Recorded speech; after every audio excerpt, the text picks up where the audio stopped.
రణమే తలవంసగ యువధీరా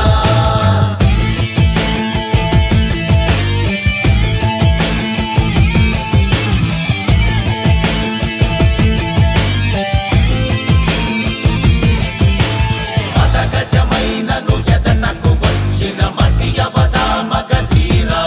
హర్షత సహస్ర రణధీరులు అయినను రణమున నిన్ను గెలిచేరా